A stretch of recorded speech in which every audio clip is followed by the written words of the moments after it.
Yeah, let's try not to swear. But... okay. Yeah, I did that wrong. Cool. I didn't press the go live button.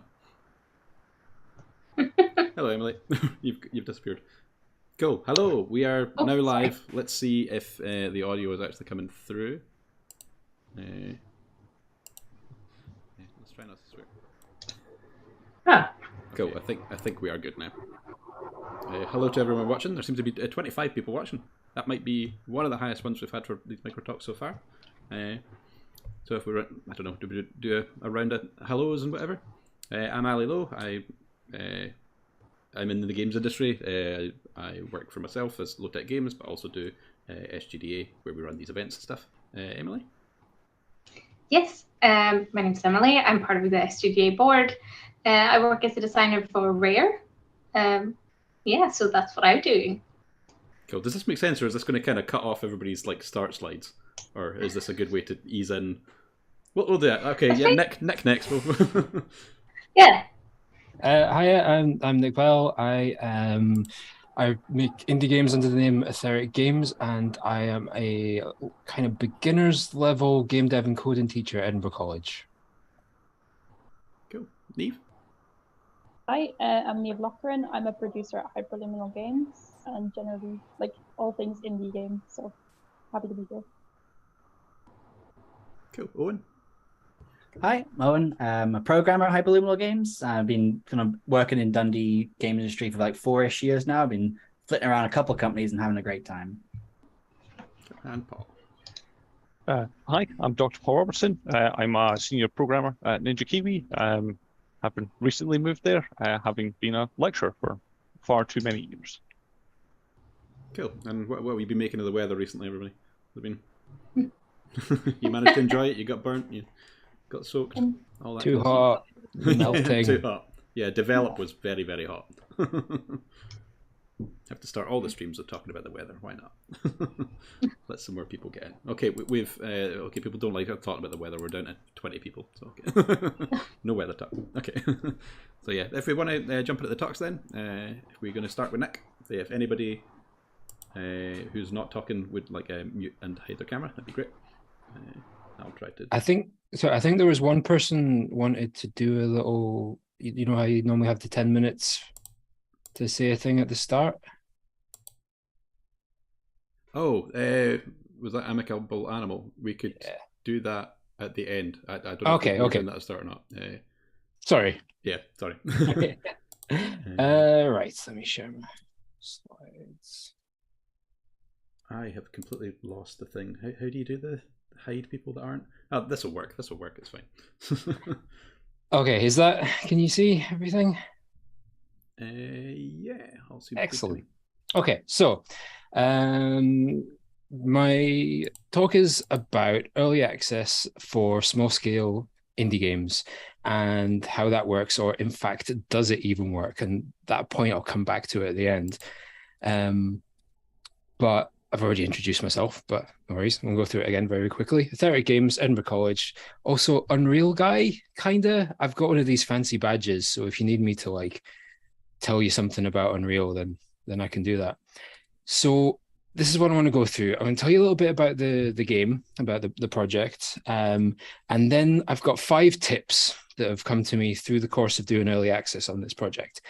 They're not necessarily things that I think that I got right, but maybe things that I've learned along the way, and then a couple of conclusions at the end as well. So first of all, about the game. Or rather about Aetheric Games. When I say small scale indie, what I mean is I'm really just talking about my experience. In my experience, what I mean by that is kind of not quite one full-time person. So I've got a day job. I teach at the college, so like I'm not even a full-time solo indie really, and some very part-time collaborators, like for example a musician and people helping out with like influencer PR and that sort of stuff. The day job, there's pros and cons to that. It means I've got a lot less time to actually work on the game, but it's actually a lot less risky than being a full-time indie. So that's kind of what I mean by small scale indie, but what I'm talking about could just as easily apply to, say, like a small team of like 1 to 5 people or something like that. Your mileage may vary. So the game that I'm talking about is Temple of Snek. It is basically a snake puzzle game. I'm not going to pretend that like I invented the idea of putting puzzles in Snake, because that's a very well done genre. But it's kind of like there's a lot of exploration and it has a story in it as well. It started off as like a programming exercise, just to see basically if I could render Snake with like spline meshes, and then kind of got out of control after that. By the time it's finished, it'll be kind of like a 3-year-ish kind of project, including some time working on other things as well. And I'm also working with a studio called Pixel Jam, who are an American studio. They make kind of retro games, and they're doing 2 things on this. They're kind of doing, like I said, like influencer PR and a bit of marketing. And also Miles from Pixel Jam is the musician on the project. What early access looks like for Temple of Snek is that there is an 18-month roadmap. We are 2/3 of the way through it. And at the end of the 18 months, it will reach version 1.0, and we'll probably have 1 or 2 updates after that, to be honest. At the time that it launched into early access, there was 3,000 wish lists, just to give you an idea of like the size of it. So it's like, it's nothing huge, but it's the biggest thing I've done so far. And the early access community is pretty small. It's about 200 people in Discord. And the update schedule is like every 3 or 4 months there's a major update, and there's lots of beta updates in between that the Discord folks can opt into. So that's just like to give you an idea of the game.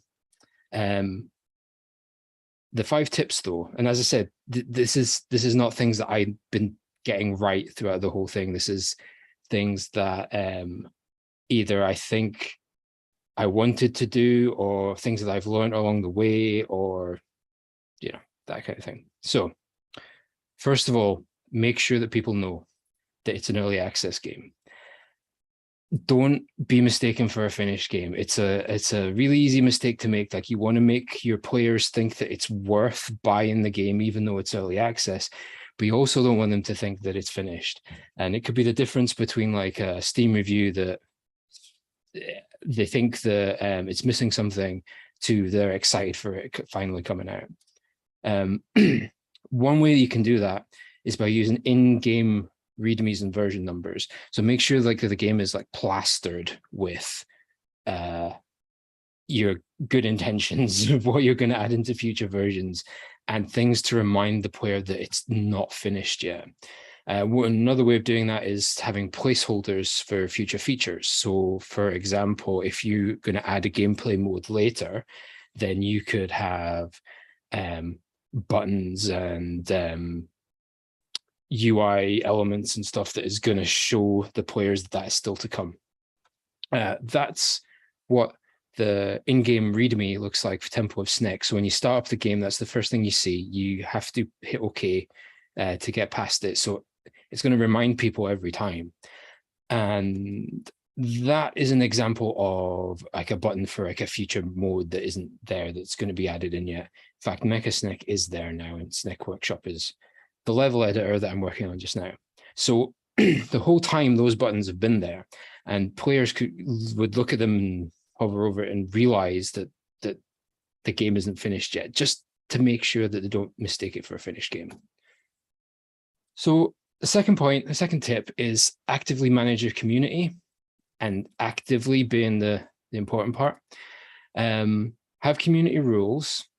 If you are like on your own with it, or if you're a very small team, then you might have to do moderation yourself rather than have like a community management manager or something like that. But don't just trust your community to read the rules and follow them.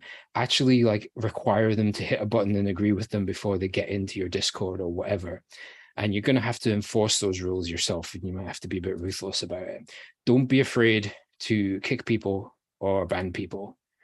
And another thing that came out of Snek at least, is lean into the culture that finds you. So it turned out that a lot of the people who like Temple of Snek are furries, and that's not a culture that I'm part of, but it's good to know that they're there and then they're following the game and taking part in the community and that kind of thing. And you can sort of lean into that and welcome whatever people find your game. Feedback channels are important is the third tip. In particular, be clear about them and make them formal. So don't just invite people to comment on your game willy-nilly. Make sure that you give them a structure to give feedback via. So, for example, an in-game feedback form. And I'll come back to that in a little bit. If you're going to do that, you're going to need some way of like gathering the data from the game. So there's lots of ways you can do it. Probably you're going to want to like run some kind of database if you can, but if you can't, you can, if you can't do that yourself, you can use like a Discord bot or a Google form or something like that. I think there was a project, some Abte students made a Discord bot for doing just that like a couple of years ago. What I've done is I've got an Unreal Engine. There is an HTTP plugin that I send in the feedback to a Google Apps script that's collating it all in a Google Sheet. So I can go into the Google Sheet and I can see all the feedback that's coming from the game. That's what the feedback form looks like in game. Couple of things to point out about it is that they can't click on a button without typing some text. You've got to type text first. The buttons give them an opportunity to like vent some frustration. So if they're feeling angry, they can hit the big red angry button. It also shows them all of the data that's being sent. Some of it is about their computer. Most of it is about their settings and their game state. I haven't set this up in a way that it will send a screenshot. That's something that you might want to consider. Could be very useful to see what it is they're looking at when they felt they needed to give that feedback. But that is always available at any point in the game. They can hit F8 or I think even F, and it will bring that up and send it to me. In-game feedback forms, the good thing about them, and this is, when I said it's not for the reason you might think, in my opinion, the good thing about them is they take all the noisy feedback, all the messy feedback from 101 different channels, and it puts it all in one place in your Google Sheet or your wherever. And then sometimes you can look at it. And sometimes if you don't feel like looking at it, you don't have to. And it's really nice for that to be away rather than in your face everywhere you go. It allows you to have this prescribed structure, so you can prescribe how to your players how they're going to feed back to you, what kind of information you want. Mine is probably pretty open. It's a text box and a smiley. Like you could have like a much more strict form or something like that if you wanted. It allows you to gather whatever data you want about their game and about their settings, and then players who don't want to consider you as a human being, who just want to complain about something, maybe they've genuinely had a hard time with your game and like they've got real frustrations they want to vent, or maybe they're just not allowed to swear, but maybe they're just someone I'd swear about. And in that case, they can go into your feedback form, they can hit that big red angry button, they can type whatever they want, and it goes into a spreadsheet, and maybe I'll look at it later. Maybe I won't. And you do get some useful feedback through that structure as well.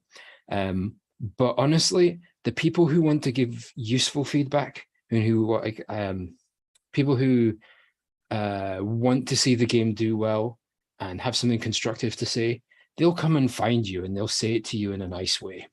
The people who just want to go, rah, rah, rah, rah, they'll use the form. That's my experience anyway. Tip number 4 is recruit from the community. So hire the talent that emerges from your community.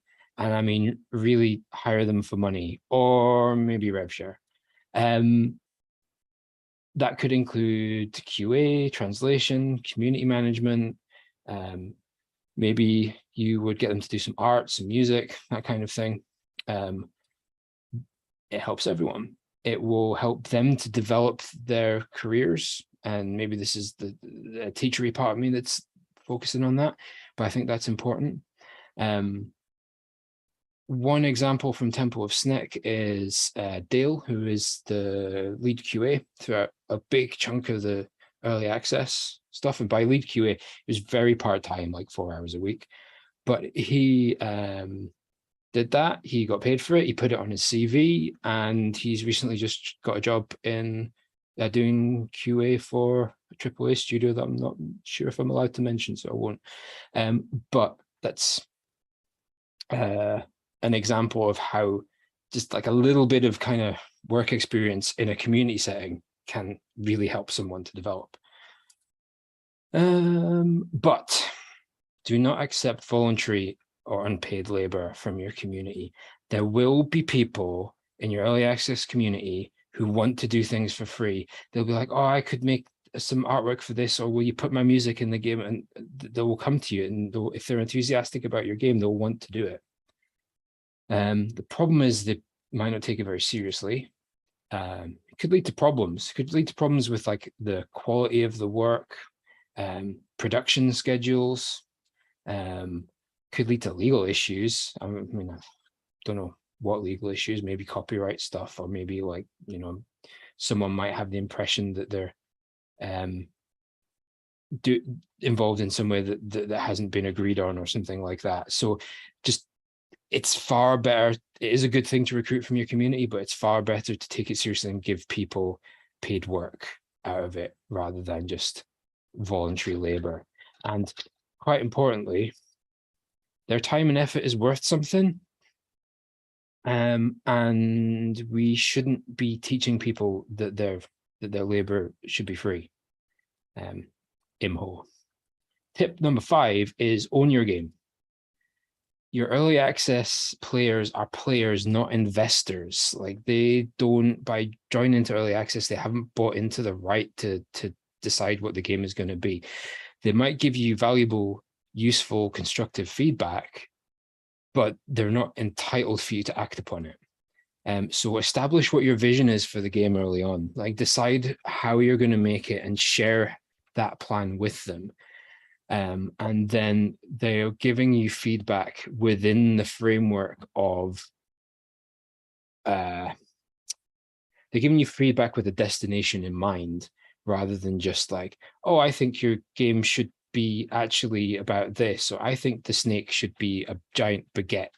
That happened once. I had a Discord member who demanded that snake become bread. And I almost bought into it, but not quite. Encourage useful feedback. Tell people how to feedback to you. You know, for example, tell them to tell you how they feel, not to suggest what you should do. Don't be afraid to reject their feedback. There's a little snippet from the Steam page for Snek. It says, giving feedback and reporting bugs you find will really help to make Temple of Snek the best game it can be. All suggestions will be read, and if they are in line with our vision for Temple of Snek, they might be followed up. It's just kind of like expectations management, really. So there is the roadmap for Snek. It's good to publish that, let people see it, so that, again, so they have a destination in mind, and their suggestions can be within that, like on that path. And don't be afraid to change it. This is the 3rd version of this roadmap. Like, it's changed a couple of times. It's lost a couple of versions, a couple of major versions along the way. But one thing to avoid is don't talk about dates or timeframes, because they're liable to change, so we all know. So finally, like, my conclusions about all of this. Would I do it again? Would I go through early access for an Aetheric Games game? Probably not. I mean, I don't want to put anyone off doing it, but what I've learned from this is I think it was a useful experiment to find out if this way of developing games in public as a very small team, or solo if you prefer to call it that, isn't really for me. or from the type of games I like to make. I mean, normally I make kind of short narrative things, and for short narrative things and for puzzle games as well, I don't think it's the best way to publish your work. One reason for that is sales. So what was really cool is I said that at the start of early access, there was 3,000 wish lists, and that's tripled so far over the course of early access, which is great. Especially just like for little old me who has a day job, that's really nice to see. Fortunately, the wish list conversion rate is really low. People are wish listing the game and not buying it during early access. So, and also the first month sales, normally you look at the wish list and you make your estimate based on that, how much it's going to sell. That was pretty low too. So it might be the case that people are waiting for deeper discounts. It might be thinking, okay, like normal reasons for holding off on a wish list conversion, thinking I'm going to buy that at some point when it's cheap. It could be that. But I think what's actually happening is people are waiting for version 1.0. They're waiting for it to come out of early access because it's a puzzle game, and maybe they don't want to play a puzzle game that might be broken, because that could be quite frustrating to not know whether the game is broken or whether you're just stuck. Maybe they want to play it all in a couple of evenings rather than in dribs and drabs over 2 years. So I really do think that the game is not selling as well as it could, and that's because it's in early access. The genre, like I say, makes a difference. So the gameplay can suggest bugs. I call it bug think. So that's like puzzle games. Like I was saying, people are playing puzzle games want to be sure that the game is working and it's that their logic that is being challenged, not the computer. So for puzzles and linear stuff like that, probably not a good idea for early access, but maybe for like live or evolving games, stuff with procedural generation could work for you.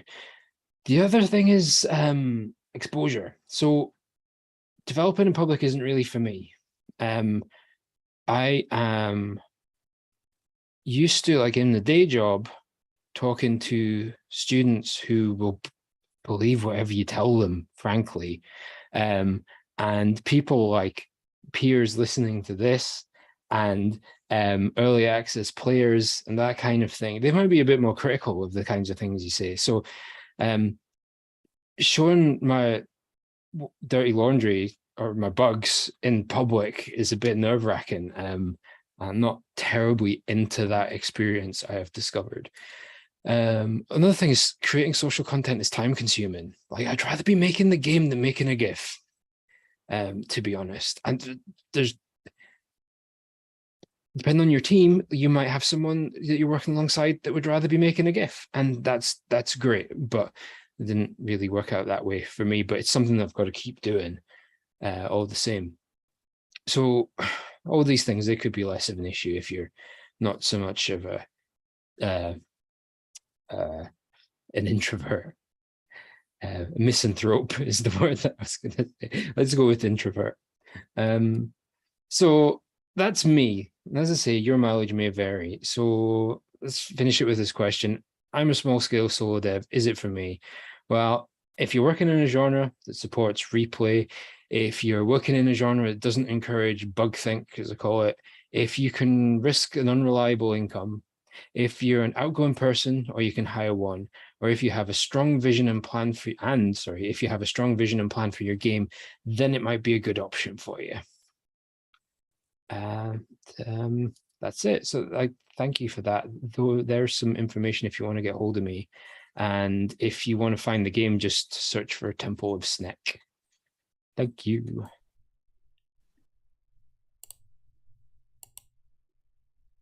Cool. Yeah, that was really, really cool. Thanks. Yeah, I see what you mean about the puzzle game as a thing. 'Cause, yeah, they might have already kind of solved it, or if it's broke, it could be quite frustrating. Yeah.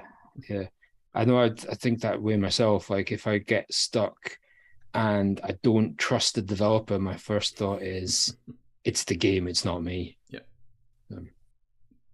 Cool. Thanks. We'll do questions and stuff after everybody's gone. So if Niamh could come in, that'd be good. Hello, I have appeared. We can hear you. We can't see you yet. There we go. There we go. Double click. You know, it's always a double click that gets me. Yeah, just gonna share my slides now. Can you see that? Okay. It's still loading. Yeah, we can see now. Great. Hopefully it also moves. I haven't tried that yet. But yeah, hello everyone. Welcome to my 10-minute talk about production and the creative process. Surprise, lightning round. My name is Niamh Loughran and my Twitter handle is there. I am a producer. I'm also a Women in Game Jobs Ambassador, and I was a recent nominee of Game Dev Heroes this year. I also love all things indie games.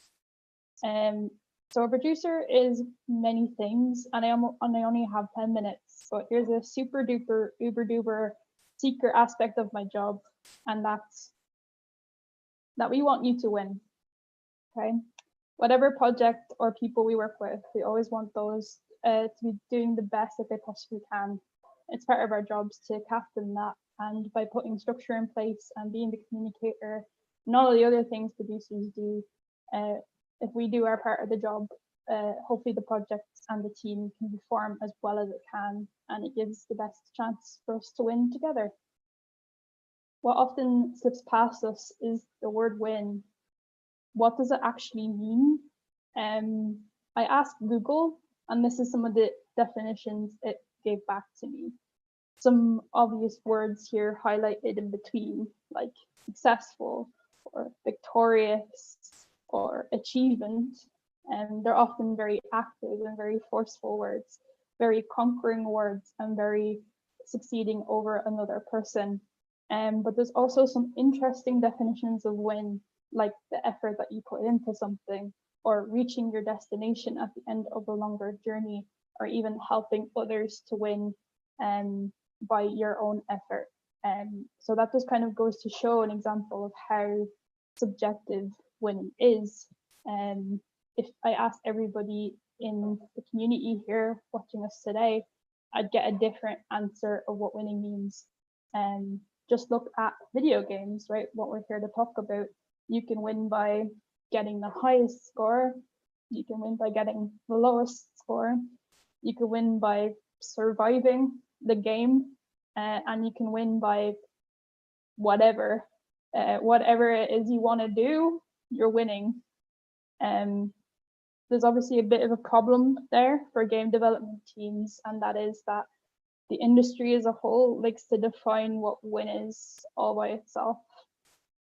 Some industry versions of win can include what your critic score is, so how your game was rated by a large group of people, even if your game was only designed for a small group. How much money your studio makes and how much the devs make in your studio, how many people play your game, and if you mention your game to people in a room, how many people recognize the game that you mentioned. Game awards, there seems to be a mentality that only these will prove that your games are actually good. And celebrities, so how notable are your team members? If I asked you who is the producer, say Hyper Luminal Games, you might know that answer, but now you know it today. But there are some members of our community that are very well known and very familiar faces. This leaves game development in a bit of a pickle. Studios end up worried that their game projects aren't good enough and that they have to just put in some walls to make sure that the game wins by industry standards. Pressure on the project to fit pushes development into a corner, and it leads to a decrease in creative decisions, which are the decisions we would hopefully want, and an increase in strategic ones, where game aspects get put out based on what will fit into the industry rather than a journey of creative love and care. The need to fit into the win box is a bit stifling, and in comparison to the greater industry, it can feel somewhat impossible to win. But I stated very quickly at the start of this that I love indie games, and I'll tell you one of the reasons why, is that it defines the shape that it fits into. As a collective, we can decide for ourselves what winning looks like. Winning can be easy, winning can be hard won, winning can be freely subjective, and you have the ability to create your own meaning of win, even just personally and for your projects and for your company on multiple levels. You have the ability to define what it is necessarily. You can start to captain wins like we win if our game launches, which is a very simple and very high level win, or you can go to deeper elements like we want to make something that the team is proud of, or we want to make a piece of art, or we win if our game helps someone cope through a difficult time. The hilarious thing as well is even if one or many of your wins are any of these things or multiple, your project can still perform to what the industry thinks is a win. You can still earn a lot, or you can still get the press, or you can still get a really good critic score. So you kind of have to ask yourself how necessary the corner is at that point. That's my short and sweet talk. Thank you.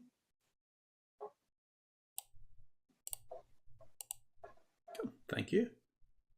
Was short and sweet. Yeah. The last one went on a bit, so this one was It's really good. It's good defining what you count as a win, because then if it doesn't do all the things but some of them, you still you're not really downtrodden. Yeah, it really helps on a production level as well, because everybody has a different definition of like what's enough whenever it is they're doing their work. So it can be really helpful just to be like, what does it look like at the end, right? What does it look like when you feel like you finished, and how do you get there? Yeah, cool. Right, again, we'll do questions afterwards, but thanks very much. If we can bring on Owen. We're going good. Also, if you want to join in the chat up the top, we've got a Discord link. Go there and you can chat about a whole bunch of stuff if you're not on there already. But I'm going to pass over to Owen if he gets his slides up. Oh, we got a cat. Yep. So unfortunately, one of my cats is here, so she might interrupt. We'll see how it goes.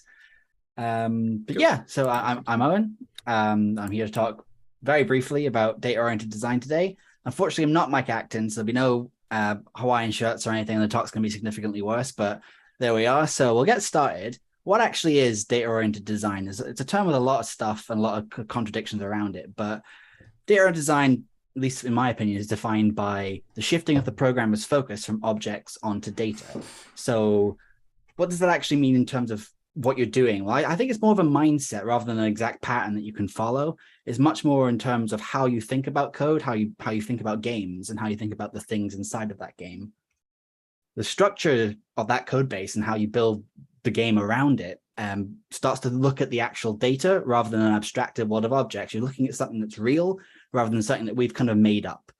So why would someone want to try and do this? Well, I think a lot of people talk about it's primarily an optimization method, and it is an optimization method.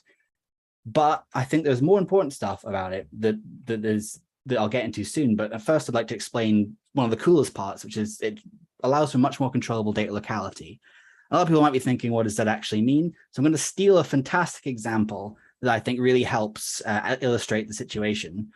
So picture a forklift driver called Dave. Now, this is going somewhere, don't worry. Dave works in an office building. He works in the warehouse below the office building, and there's accountants up top. Those accountants need data. They need files from that warehouse. The warehouse is full of big pallets of files. So every time an accountant needs to go process a piece of data, Dave needs to go down to the warehouse, grab a full pallet, bring it all the way back up to the accountants, plop the pallet on their desk, make a big mess, and then they sift through the pallet, take the piece of data they need, use it, and then put it back on the pallet. Now, what that means in actual kind of real terms outside the example is the CPU is the accountant here, and the warehouse is the RAM. And every time you need a CPU to do anything, add some numbers together, do whatever it needs to do, it needs to grab a full cache line, that's called, of data from the CPU, from the RAM itself, bring it up and use the piece of data it needs, and then go for the next task. If the next piece of data is there, great, it's already in the cache line you've got, it's already on your desk, you're ready to use it.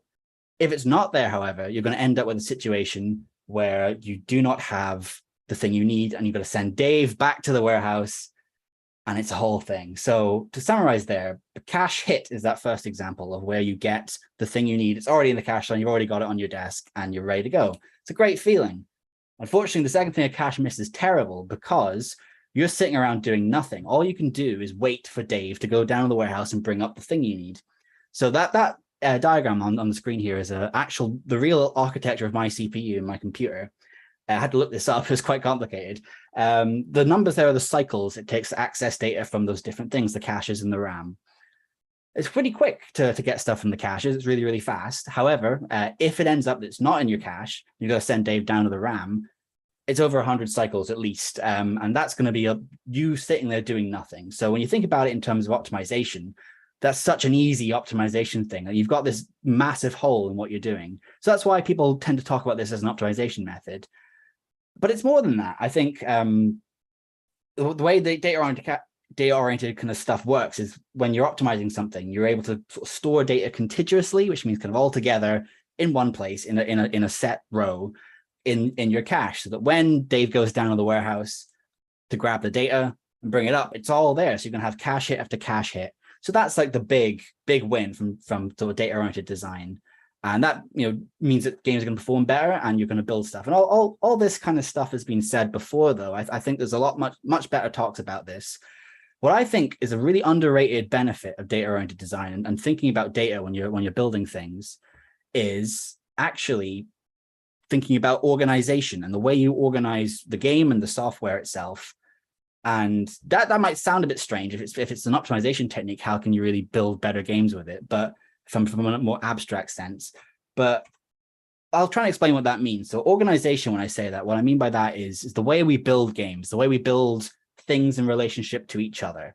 So if you've got your traditional sort of object-oriented way of building a game, you've got all the objects in the world, they have data that describes things about them and systems that kind of do things to do with those objects. In the traditional way you're building a game, each of those things can be kind of like compartmentalized on a per object basis. So in this sort of inheritance tree I've got here, you've got all these different animals. They all have various data and functionality that's attached to different parts of that inherited object. And what that means in a practical sense is when you're building this game, you're having to build things in a bit of isolation. There's lots of stuff you can do, obviously, to make this a bit easier, and you can reuse stuff and reuse systems. But ultimately, when you're thinking about it in terms of this sort of abstracted world of objects, which isn't really a real thing. What you're actually doing is kind of sort of abstracting away from the data. And as we talked about before with the data locality stuff, the data is the thing that you're actually giving the CPU. And when you start to think about it like that, you can start to build things in a way that's kind of a lot more, in my opinion, tidier and a lot more kind of interesting. And so you take this sort of mess of all these things scattered throughout a game and bring them all together into nice categories. That's sort of you orient your game around data. And the most common way to do that is something called entity component systems. Not the only way, but it's the way that's the most popular. And it's quite straightforward to go, entity, component, and system. The objects become entities, the data becomes these components, and the functionality attached to those objects becomes the systems. And when you take all the stuff away from an object, what actually is it? And most times it's usually just an ID. It's just sometimes a version, but most of the time it's just a single index pointing to a bunch of different arrays that contain data. And that might sound a bit complicated, but the really cool thing you get from that is this complete, abstract, all the abstraction is kind of disappears, and you're dealing just in raw, actual, real stuff that you can move around with. So when you've got all the systems, all they do is operate on that data. When you've got all the data, all they do is hold the relevant stuff. They don't even need to know about the objects or the other systems. So there's a lot more to really talk about. You can do sparse sets, you can do archetypes. There's way too much here, actually. We don't have time to go into the cool stuff about entity component systems. So I'm just going to go back to the organizational stuff, but I would recommend looking it up. So you might be thinking, I already have a bunch of stuff I do in games. I already have a bunch of techniques and things. I don't want to throw that away, but you don't have to throw the baby out with the bathwater here. There's a lot of benefits to using that mindset of data-oriented programming and data-oriented design and really thinking about data the way it connects to stuff and the way the functionality interacts with it. And you can apply that to more traditional ways of doing things and also just games in general. Sadly, it's been a very programmer, talky heavy discussion, but there's a lot of advice here I'd like to give to non-programmers as well, that data isn't like numbers and math. Data means literally everything inside of a game. It could be animations and art and sound and text, and everything that, you know, a game needs to do something is data. And so if you start to think like that and start to think about the data and how that flows, how it interacts with all the things in the world, and how the systems operate on that stuff, it is actually all data. And you can really start to think differently and build games differently when you realize that and you start orienting your mindset around it. So what are the actual kind of like real world benefits to this? And again, there's a lot, and I wish I had more time to go into them all, but here's some of my favorites. Centralization, I think, is really important. If you are building a game and you can kind of centralize around sort of certain stuff, so all you know for a fact, everything that has this piece of data is going through this system. It's kind of central. It's easy to build on that. It's easy to debug it. It's much easier to deal with it. It's more malleable. If you want to change something about all these components in these systems, it's really easy to do. Some other kind of formats, you might have to kind of sift through a bunch of weird connections or inheritance that's kind of getting in the way. It's really easy to decouple stuff, and it's really easy to keep things changeable. It's really fast to work in as well. If you want to change something like with the malleability thing, or you want to kind of like make a new thing or destroy something, it's a lot quicker to work with. It's also modular. So yeah, things can be removed or added in really easily without really affecting everything. It's not this cascade of kind of dependencies. You've got individual things all separated out and nice and contained. And one of my favorite things is it gives clear responsibility to functionality. A lot of the time, if you're dealing with an object that contains all its own functionality, you end up with a situation where you don't know exactly what it's going to do. You give it a piece of data and you have no idea how it's going to transform that or change it. It might do a bunch of other stuff. It might talk to other objects. But if you've got individual systems that have their own responsibilities, and you can guarantee you know exactly what it's going to do without having to sift through a bunch of different stuff. And as a result, it becomes more readable. It's much easier to read through code, much easier to work with a game when you understand fully what all the things individually do without having to take on a bunch of mental strain to understand it. And I think an underrated aspect is I find it really fun. Like, it's a really fun way to think about stuff, and it's a really fun way to work. So I'll end on a bit of an example to hopefully kind of frame it a little bit. I'm sorry about the code here. It's a good way of kind of organizing it. If you imagine a game, so an engine, and it's got an update loop. You've got all these objects in the world, and this is sort of a traditional object-oriented approach. You've got all the objects being updated by this update loop, and the object has all the stuff on it. It's got all the behaviors, it's got all the data, it's got all the kind of like anything about movement. It's all there on the object, and everything runs through that object. It kind of runs its AI, it runs its movement, it runs its combat, it uses the data it's got, and it's all kind of controlling itself. So this object is doing everything under the sun about itself. It is the thing that is doing everything about it. That's bottom up. You've got the object itself from the bottom of like your game organizational flow, and it's controlling everything from the bottom, which is quite difficult to work with when you want to change something else from a system. It's bad data locality. If you cast your mind back to Dave, the forklift driver, every time one of these systems runs, he needs to go and grab the cache line that's got the behavior data in it, that's got the movement data in it, that's got the combat data in it. And that's every single object. If you think about having maybe 500 objects in the world, and every single one of them is going back and forth and back and forth and back and forth, and that's happening for 500 times, and you've got that 100 plus cycles that the CPU is waiting, it's a massive, massive sort of slowness that you get from that. So the big to remember here is that in object-oriented sort of approaches, each object operates entirely on their own stuff.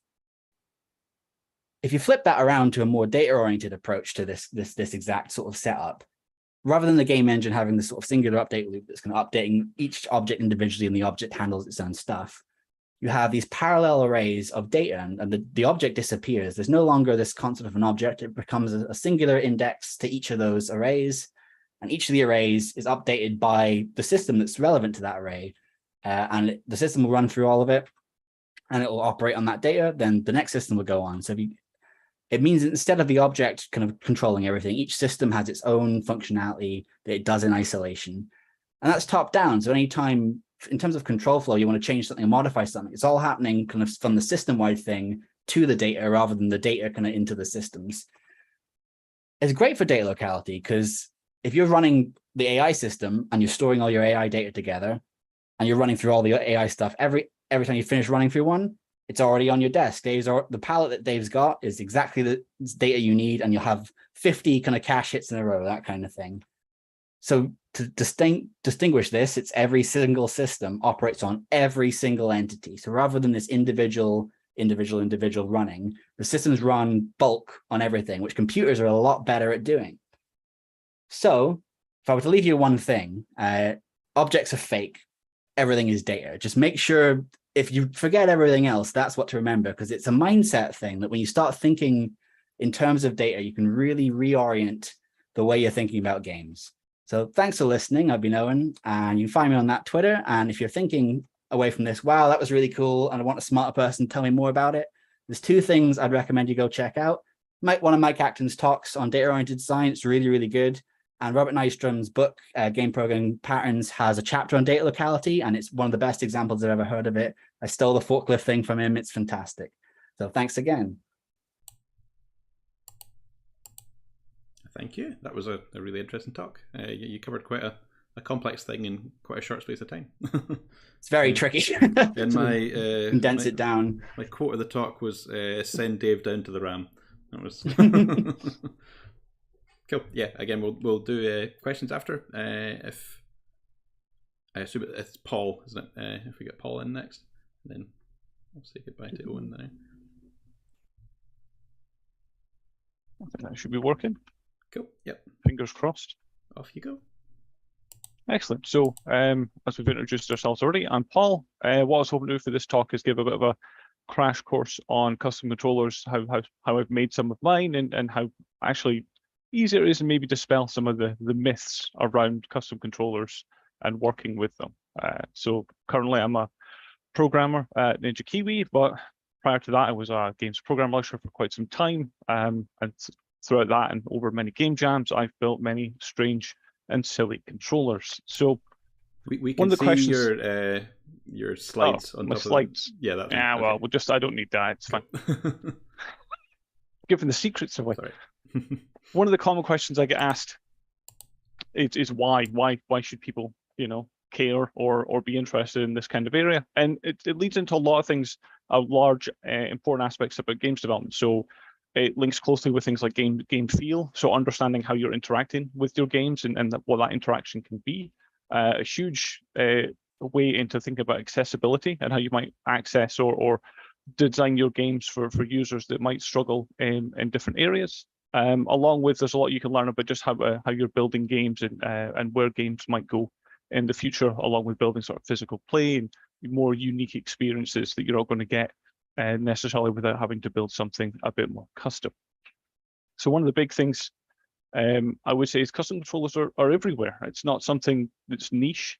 We're seeing them all over the place. We're seeing a lot of them in arcade spaces. So one of the things that arcades pivoted when home consoles became the big thing, they started doing a lot more of this custom, really big custom controllers and really interesting interactions, because you're not going to go buy a table flipping simulator for your living room, although some days I do get quite tempted.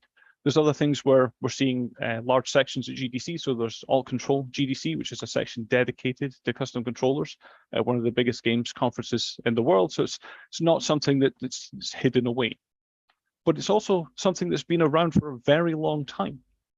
So things like, the original Paperboy arcade machine had some bike steering wheels that you had to drive around in, which made the game way more difficult. Not all of these were successful. In this case, I'm looking at the Sega Activator, because that was a colossal flop. Unfortunately, it most likely did not work half the time, but it is something I constantly look at going, I could make that now. Maybe it'd work. Hold me back. Why I think it's important to talk about it today or now is it's now more accessible than ever, right? Building a Sega Activator back in the 80s, huge challenge. Building one these days, probably less so. Things like Arduino kits, the Pi Pico, Raspberry Pis, Makey-Makeys, access we have to 3D printing and laser cutting through either cheap 3D printers or makerspaces means that getting in and getting started isn't actually that big of a leap anymore. There's a lot of support and there's a lot of information around, so it can make that transition or getting started in the area quite easy. So what I'm going to do is go through some controllers I've made as some examples and highlight some lessons and try and show how I went about it and where I'm sort of cheating the system quite a bit to get it to work. So one of the first ones is we, as part of a funding project, we developed a collection of small controllers The idea being that we would open source everything. So Unity games that were built beside the controllers, they're open source. The Arduino code that's used for the microcontrollers, that's open source. Wiring diagrams, like you can see on the left, that's all been provided. The idea being that with equipment lists and a little guide, you could, if you wanted to, if you're interested in, see how these are pieced together, how they work, and have a stab at yourself. So what I would point out is the wiring diagram you see on the screen at the moment. What that is two force-sensitive resistors. So essentially, they detect how much force is being applied to them. And what we do is we send that into the little blue microcontroller, and from that we can detect it as a form of input. So in this case, to make this really easy, I take that changing number. Essentially, when the force is applied, it's just a change in a number that goes up or down, and I map that to a joystick axis. The controller then mimics a simple generic gamepad in Windows or on macOS or whatever development PC you're on. So from a games point of view, when you're developing your game, it's no different. It's not some magic or some weird plugin I'm having to use. It thinks it's a controller. It thinks it's just a normal joystick moving up and down, left and right, whatever that happens to be. So from a sort of games development standpoint, really easy. We can build the game without the controller while the controller's being built, and worry about plugging it in. It's also, if you have a look at the diagram, not the most complicated thing you've ever seen, I hope. Some 4 wires and some cables, it's not too bad. Similar other ones work in the same vein. So the one on the top right, that has orientation sensor, so we can get orientation data, pipe that into the game, and similar to that. So for this one with the force-sensitive resistors, as a demo, we built this wee spaceship game.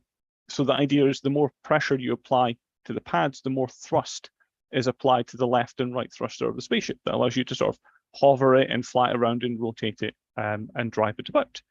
But the idea is from a game building point of view, that's just a controller. In this case, it was built in Unity, not that it matters. But to Unity or the game engine, it's just a controller. There's nothing special going on there. Building on that, back in, let's not say, but one of the early global game jams I took part in, I worked with a colleague of mine, Robin, and we built a Game Boy inspired VR experience. And so what you're looking at is we built a sand pit that you could walk on and it would detect you walking. And it uses very similar tech, slightly bigger sensor pads, but it does the same thing where it's detecting the amount of pressure being applied. And what we're doing is we're feeding that into a mobile VR headset. Now, the trick here is obviously previously I treated it like a gamepad. It was just plugged in with a cable. Everything was okay. In this case, the big challenge was we had to make it Bluetooth because we needed it wireless to reach the VR headset. And in this case, we mimic a Bluetooth keyboard. So for the VR device, it just thinks it's a keyboard that's plugged in, and we're just pressing Q and E to walk along the beach. But in actual fact, you're walking along the sand, and the controller is just transmitting and mimicking being a keyboard to make that connection really easy. They do get slightly more complicated as we go on. So this one started as part of a Midsummer Game Jam. So what I have is a dismantled monitor, which we could lay horizontally, and then we had 4 arcade buttons around the outside and an LED ring. So the 4 arcade buttons, that works similar as before. This gets plugged in over USB. The 4 arcade buttons, they mimic a keyboard. So we could test with key presses as the controller was being built during the jam. And then when we're finished, when you plug it in, it thinks it's a keyboard. So the arcade buttons around the outsides just replicate those key presses. The tricky bit was then programming the LED ring. So what happens here, this is where we start sending data back to the controller, which is where it got tricky. In this case, because it's plugged in over USB, for debugging, these come with a serial connection. So we cheated and just sent a little bit of LED data down there and programmed it on the controller side to light up the LED ring. In this case, for the game, it was representing the level of oxygen you had as you played. Then we got to the cube one. This, I said, they got more and more complicated. This one looks nice and tidy because I was clearly learning from all my mistakes. This cube one's really straightforward. What you have is an orientation sensor. So this is an ion. It's very similar to the technology you get in your phones. So it can detect rotation, acceleration, and its orientation. And all it does is feed that into a game. Now, this was the big challenge for me when we built this, because we can't plug it in, because the idea was the cube was designed to be rotated round and round and round, and we get tangled up in a cable. So what happens is we had to build this wirelessly. This was a bit more of an effort where we had to write our own networking code so we can transmit wirelessly all the orientation data. Because sadly at the moment, there's no real standard for this. A lot of the time it's custom drivers and replicating things like a VR controller to get anywhere close to it, which is a lot more of a bit of a fight. So what we do is we just essentially send the technically two separate machines and we just transmit the orientation data over the network and then translate that when it gets to the computer or the game into inputs from there. Just a quick note on my current project. I haven't given up. This started as a project for the Beano. Unfortunately, the funding fell through. So the idea was to build a giant catapult. So it's going to have this like big bandit arm that we can pull and we can rotate it around and steer. And we are looking at the moment tests were done with Unreal 4, but we are looking at some Unreal 5 stuff for some really nice destructive environments to play around in as well. And that'll work very similarly where it's just potentiometers to detect rotations, and that'll be fed in pretending to be joystick information as well. Given I have 10 seconds left, I just want to give a quick shout out to a couple of things. So first is the charity Special Effect. So they work closely with people with physical challenges to build custom controllers using this kind of technology so anyone can play and enjoy video games and other interaction with other technologies. And then for anyone who's super interested in this stuff, a few links and some helpful places to start. So Adafruit, they run a hardware manufacturing thing, but they have a learning side, so you can get a bunch of equipment from them, but they have tutorials and examples on the website as well, similar to Raspberry Pi. One of the best places I recommend people who want to get started in this area is Makey Makeys. So this is just a USB device you plug in and you connect the sensors to anything that's conductive. So this could be Play-Doh or bits of tape or bits of metal. And it mimics a keyboard, but can turn it into very custom looking controller to whatever you want. And then Make Magazine, they have a bunch of stuff around a lot of this electronic things as well. And then there was just a silly picture of me in VR space for questions. Cool, thanks very much. That was really cool. Yeah, custom controllers are kind of my jam too. I don't know. I pulled this out, and yeah, I am jealous. Yes, I am jealous of the play date sitting in the background because mine hasn't arrived yet. But yeah. Soon. Hopefully soon. Hopefully you're like round 2 or whatever. Okay, right. So all the talks are done. We have a kind of open floor thing. I don't think we've done this before. I'm going to share some things that some people have asked us to share. Should we get questions first? Do we do that first? Okay. I think. Yeah, do that. Okay, we'll save the open floor to the end then. Okay. So, do people have any questions for them? I'm keeping an eye on the YouTube chat and on the Discord, and I know we have Jamie also checking it. So, your video is turned off at the moment, Emily. I don't know if. Huh? Your video's off at the moment, Emily. Oh. That's weird. Zoom issues.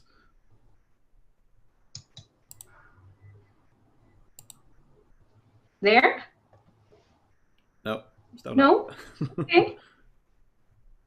All right. We just well, have you as a blank screen. Oh, okay. Yeah, I'll just leave blank then. No, that's weird. Okay, yeah. Have we got any questions? Who was the questions for? Yes, we have a question for Paul from Amicable Animal. What is your favorite alternative controller you've made? Oh, that's a tough question. Probably the Cube controller. Because we made it wireless, which was a huge challenge, but it also opened up the path that we could have lots of them in a single game, so we could make something multiplayer with them. And probably pad them so we can throw them about a bit was kind of the plan. Maybe one day, the next jam, hopefully. Yeah, and also on the special effect thing, I saw that they've got like Hori controllers now for the Switch and that have the same kind of accessibility inputs, and that's amazing that a company like Hori is getting into that space. One, because the people that are disabled, whatever. But for us tinkerers, we can. It makes it so much easier to make custom controllers and just try them out, and then you can make something a bit more substantial afterwards. Because those controllers aren't cheap, but if you use them modularly, it's really cool. Yeah. I'm assuming this is also a question for Paul. So, any cheap hardware for robotic or board games? So, any recommendations? I suppose it depends what you're trying to do with it. So a lot of the stuff that's come out recently, so the Pi Pico, so this is it might be about £4 for the control board, and it runs Python, so it's a lot easier to program than some of the other microcontrollers that use a more C-type language. So it depends on what you're trying to use it for, but those are something I definitely worth having a look at, because they're really cheap. And they're really quite easy to get into with it being Python, and it's still got a lot of the interaction. So hooking up other sensors and lights and whatever you need is definitely a possibility. Was that a tail? Yeah, that was It was a cat running like by. horror cat just ran past. You get the same cat tree as me as well, but it's not in shop. It must be food time. This is a question for Nick.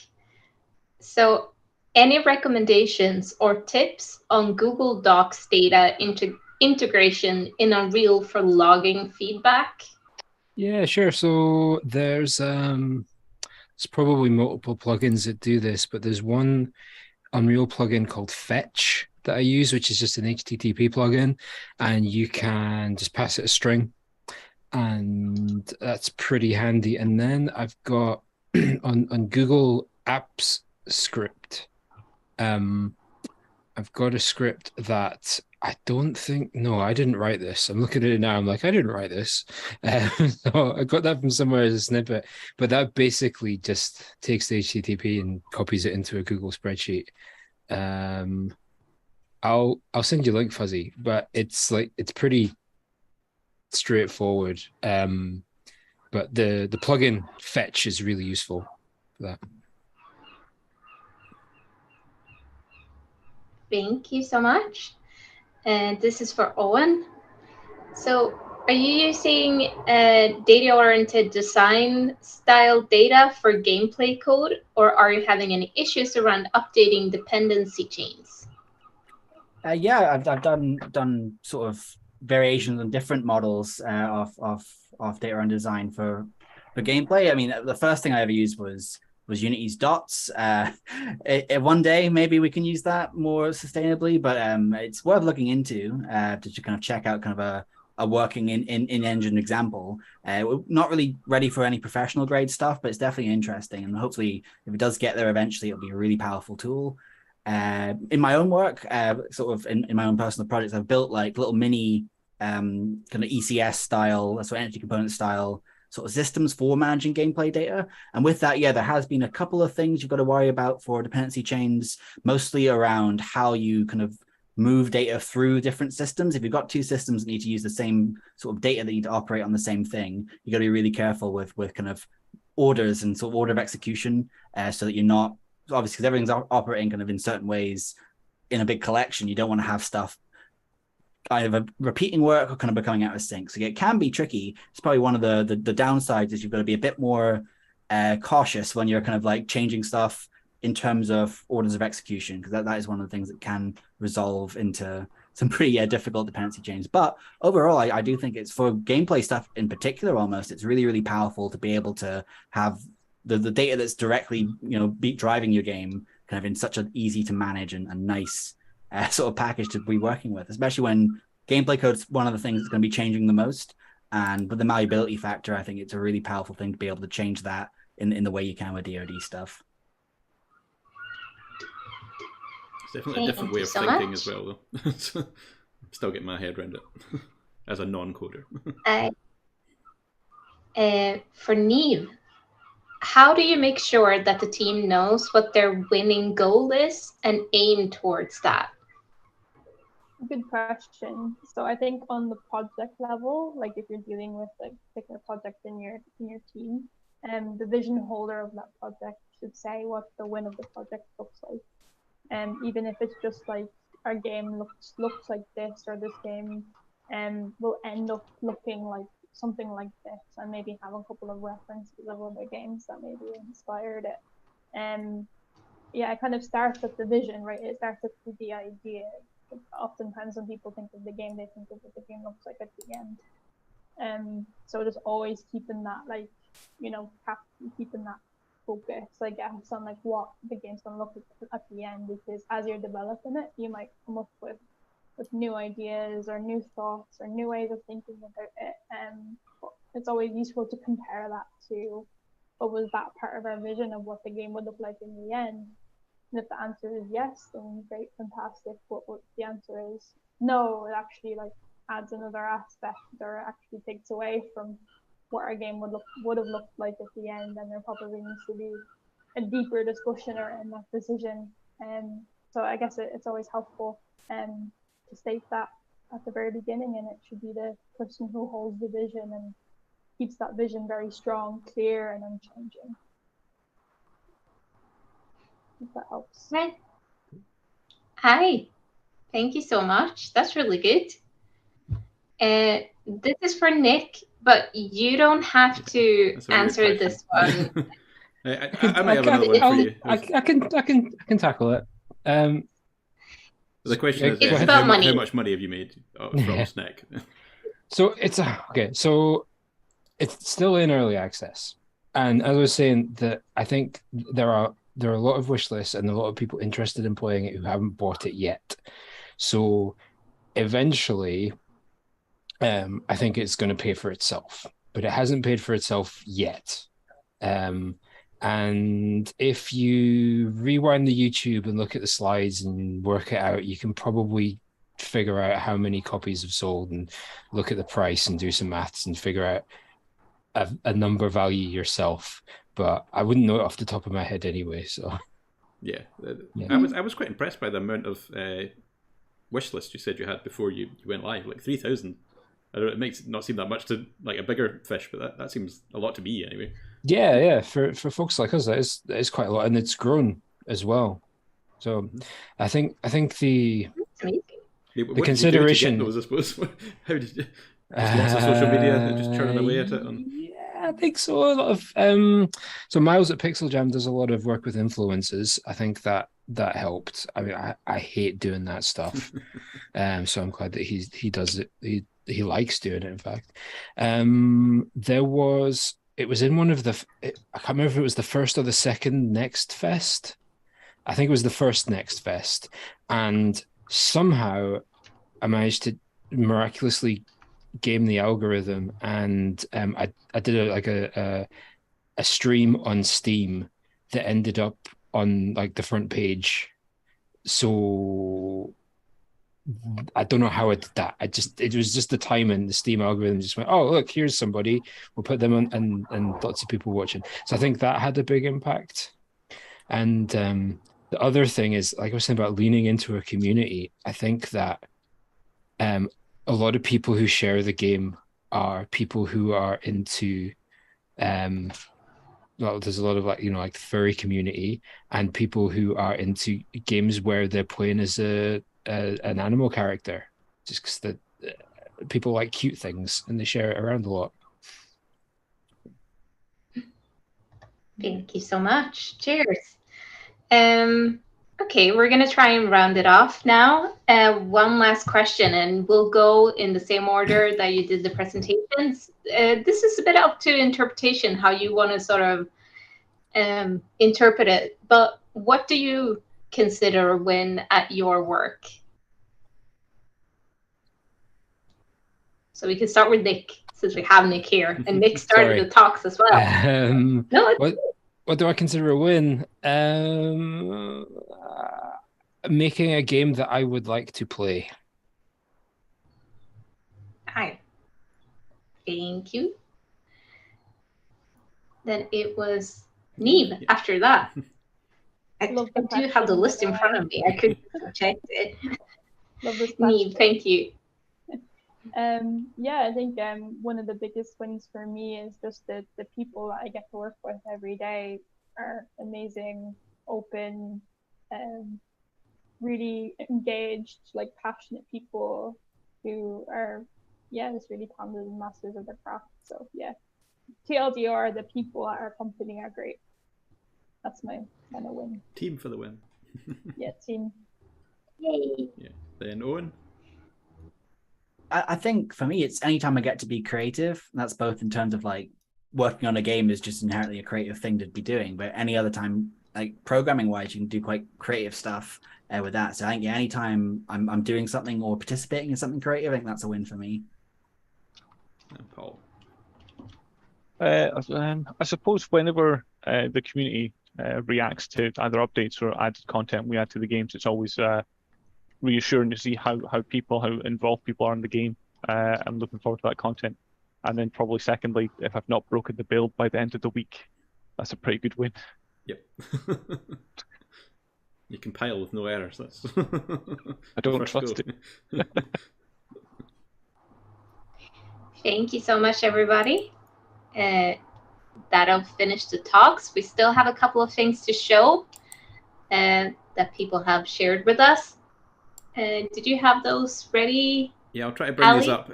Sadly, the people that we're talking to won't be able to see this. It's just going to be on my screen. But Okay. Amicable Animal. So if it's on the YouTube, if you're watching the YouTube, you'll be able to see this. If not, you won't. Amicable Animal asked us to share this.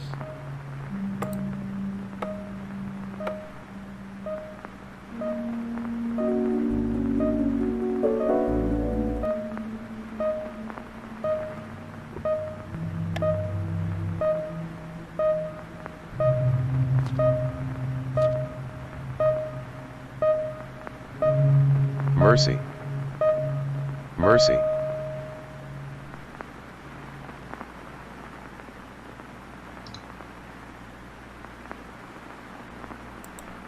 Sorry, the bottom of that did get cut off. It says coming soon. CRT7. So you can go wish this list on Steam. How many is that out already? It doesn't show you here. I wonder if he's at Temple of Snek yet. And then there is this other one. Yeah, I've been following that one on Twitter a bit, and then I've seen this one pop up on TikTok, and they're always quite humorous. This is the engineer. I can't remember who it was that asked us to share this, but in this physics-based adventure, you are the engineer. You play an inexperienced engineer learning his trade. You must master the art of designing structures, buildings, and more. Learn complex skills like advanced structural engineering and how to walk. Designing is one thing. Ensuring your structures actually stand is another.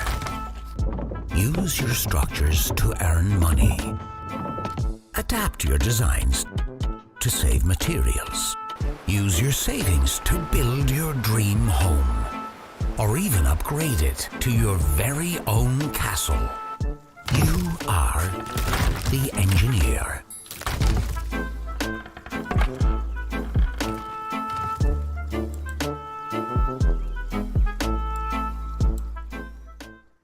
So I just realised that anybody in the chat is just going to be like sitting looking awkwardly while I'm just staring at the screen. But no, that's a game called The Engineer. It's really funny.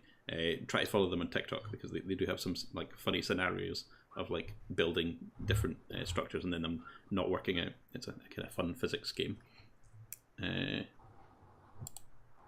But yeah, I think that's probably us. I don't think we've did the kind of open floor thing before. If anybody does have anything to share, do at the next one give us a link and we'll try to share it at some point during the chats.